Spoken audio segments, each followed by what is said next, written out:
Hello? Hello, everyone. I'm back.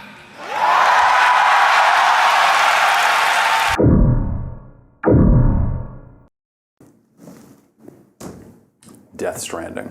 Death Stranding is one of the most disappointing video games I have ever played. What are the side quests? Deliver packages. What is the main quest? Deliver packages.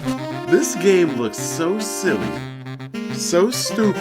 What is this game about? Because I'm playing it, and I don't know. They're literally just boring holograms that disappear about 5 seconds after you deliver their stupid package. I mean, how bad could it be? It's a Kojima game. What do you mean it's boring? The year is 2021. I just bought my first PC, and what's the first thing I do? Play Red Dead Redemption, baby. That's what I'm talking about. That's peak gaming experience right there.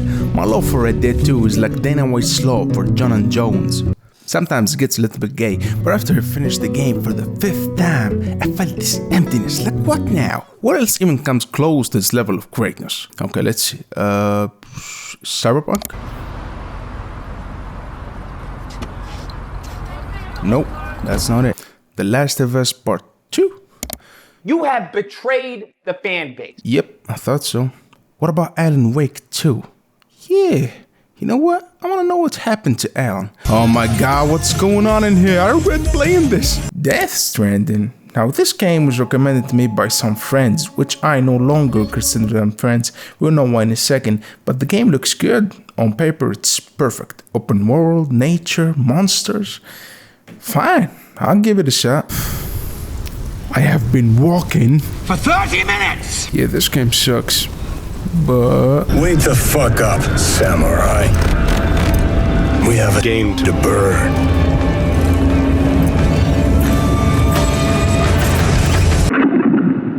From the outside, Death Stranding seems revolutionary. The concept is so intriguing. You are this man who works at post-apocalyptic Amazon. All you want to do is deliver packages and be left alone. At first glance, you would think Kojima would turn such a boring job into something we have never seen before in video games.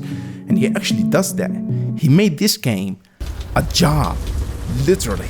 But you don't get paid doing this stuff. Oh, before I forget, this is for you. Yo, this pen is about to hook me up. Finally. My paycheck. What the hell is this? A sticker? I just walked 10 miles with 100 kilograms on my back to get a sticker?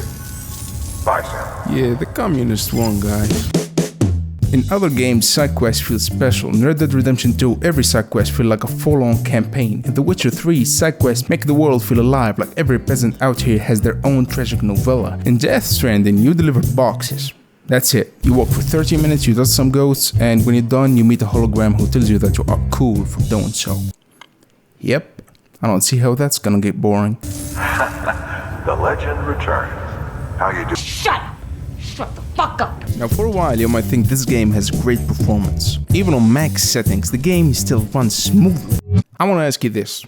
What is there to run exactly? The game is basically rocks and boxes, there is nothing else. The world of Death Stranding is an empty map. Sure, they nailed the graphics, the mountain, gorgeous, the dirt, immaculate. But pretty rocks don't mean squat if the world itself is like a giant IKEA parking lot at 3 AM. Even the buildings, you would think, okay, maybe there is life in here. Maybe you will stumble on an NPC chilling in the corner doing some work. Nope, nothing. These places are dead. The most life I've ever seen in this game is when I got a text message from this dude saying he had to get to the surface to burn a body, and he was terrified when he encountered some BTs. And I'm just sitting there reading this, and all I can think about, why wasn't I there? That's the kind of stuff I want to see. I want to be with this guy fighting for our lives, carrying a corpse up a mountain while ghost babies scream in the sky. But no, Kojima sends you a text message about it, and I get it. I get the idea. People don't go to the surface because of risk or void outs. That's why there is no humans up there. Yeah, sure. But man, it's empty in here. You see all of this? And it's just you. Gamers are already some of the loneliest creatures on Earth, and Kojima looked at that and said, how about more, you piece of shit? Beginning scan. Wait, Scanning bridges. are those mules?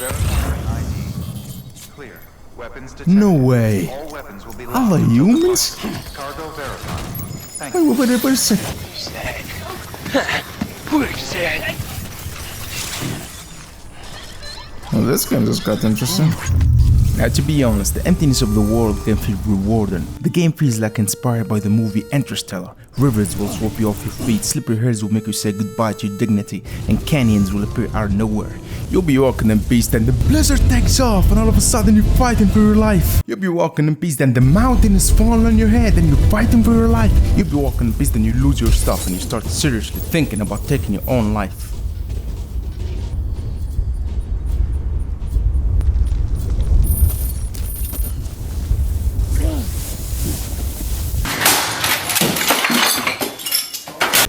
I gotta say it, okay? I wanna know what happened when Porters reached the knot. What happens? I mean, Kojima definitely put some animation to this, you know. So far so good, they're still walking. We're walking. You're looking at me now? I work here, guys. It's okay. The fuck? Oh, hell no. They just reach the knot. And then they go to the other knot without doing nothing. Hell yeah.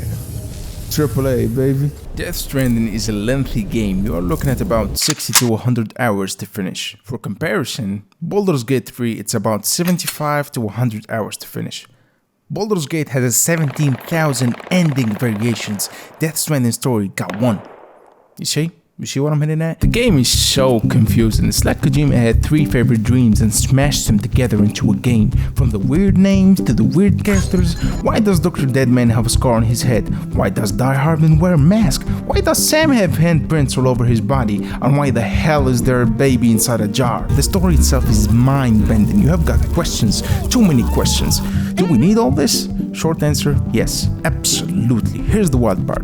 The story is actually the gem of Death Stranding. The mystique, the unknown. Now for the second time, I almost gave up on this game. And then this guy shows up.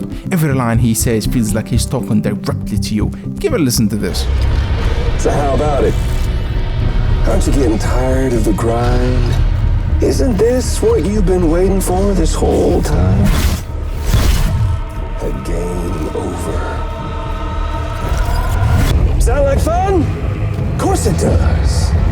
You instantly get sucked back into the world. The story becomes the fuel to endure the bumpy, boring gameplay. You start forming your own ideas and theories. Maybe the baby is a metaphor. Maybe the ghosts are time. Maybe I'm the package. Let me break it to you, you don't have to do that. Kojima throws mystery out of the window here. There is literally a menu that explains every detail about the game's world. The good thing, even with that, the game is still mysterious. You are still craving answers. Even after reading the entire data menu, the puzzle feels far from complete. We are dealing with a genius here. Well, sometimes he's a downright fool. My claim here is that this guy is not Hideo Kojima. Hear me out. This is a clone. The real Kojima made Metal Gear, then got abducted by some aliens for being too good to be left among humans. Every element in Metal Gear complements the other. In Death Stranding, every mechanic sucks ass. The gameplay is designed to torture you. And even when you progress in the game and start getting better equipment, to your surprise, the deliveries start getting heavier and heavier, so you never escape that slow-paced rhythm. Okay, there we go. It's all loaded up. I love the drive. The driving. Any brain-dead developer would look at the landscape of Death Stranding and think about adding some off-road vehicle with insane futuristic suspension technology. No, Kojima being a weirdo Japanese guy slaps in a Yamaha Nikon, a bike that has nothing to do with off-road, making the driving in Death Stranding one of the most depressing experiences you will ever have. Who's in the shower? Damn, Sam, just in your bathroom. Okay, play cool, Sam. My man, just right there. This is your moment. Okay, what do you keep looking at? And he blows it. Yep. Got no game, fool. Wakey, wakey. Is that fragile again? Why is she standing like that, though? Nope, No normal human just stands still like that. That's some sick stuff going on, Kojima. I can leave or take a shower. Yeah, okay, I'll take a shower. This is bad. Wait, no. Out, bad idea. Leave, Sam. I swear, you leave right now or you never get in hot water again. Ever. What? No. Go swim in the river with some BTs. I'm not going back in there. Asshole. You wanna know what Death Stranding loves more than walking? Useless cutscenes that you have already watched getting replayed over and over. You wanna shower? Cutscene. You wanna get rid of some items? Cutscenes. You wanna use the toilet? Cutscenes. You want some story? Cutscenes? Ah, you greedy bastard. We've given you enough of that at the start of the game. We'll give you more at the end. For now, just enjoy our fun interactive gameplay. The combat with BTs is great. At first, you sneak and you're sweating. It's intense, almost like The Last of Us. But over time, you get overpowered by upgrades, so meeting the BTs isn't that significant anymore. The game has a thing for tackling its own fun parts. It's designed to make sure you don't have fun. You wanna get really crazy? Maybe mess around? No. You're here to do a job. That's the game. Hey, hold on a damn minute. Why the hell do you carry only 2 packages? I never noticed a porter carrying more than 2 packages. You wanna give me yours too? Yeah. Now I know why this game is too long. The only fun mechanic in Death Stranding is the PCC thing. I would say it's a beautiful touch to add your own signature to the world and help other players in the process. It's like you and other players hand in hand fighting against Kojima's punishing obstacles that he scatters in every corner of this game. It's in these vital moments that you will realize that the villain of Death Stranding isn't the Death Stranding. It's Kojima himself. Dude, this guy is the enemy. You want to look at the enemy to our world? It's that mother right there. We can understand why some people love Death Stranding. It's not your average game, it's different, odd, and it presents somewhat an unusual experience in gaming. And honestly, that's part of what makes it special. Although it gives some form of normalcy by being disguised as a shooting game. The truth is, it's far from that. Somehow it reminds me of Portal, where you've got a gun, but it's not your usual gun. Portal is a game about puzzles, and it does a great job of making problem solving cool without resorting to shooting, blood, or explosions. Creative games like that share an idea, while trying to keep you comfortable within the boundaries of a normal gaming experience. Portal and Death Stranding both take something familiar and turn it into something creative, but where Portal keeps things snappy and smooth, Death Stranding isn't afraid to slow it down.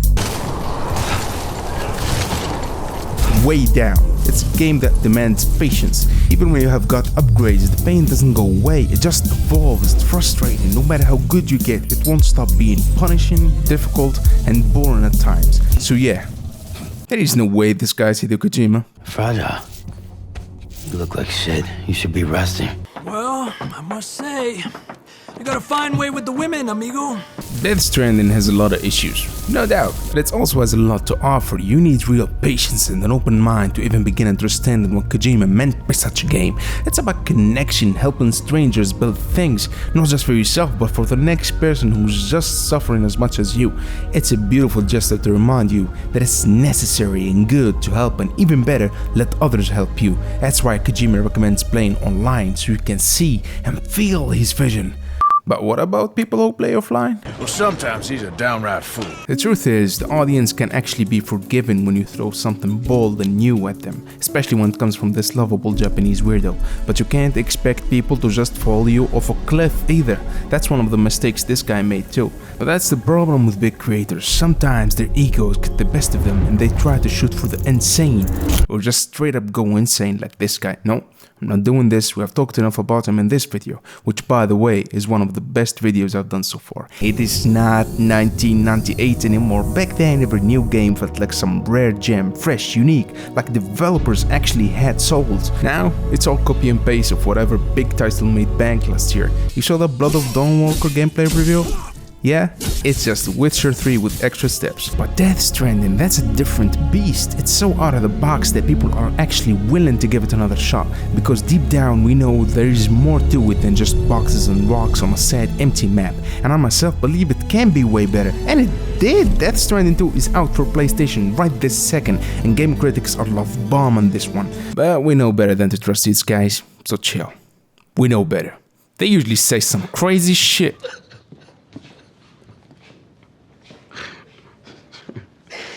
Really?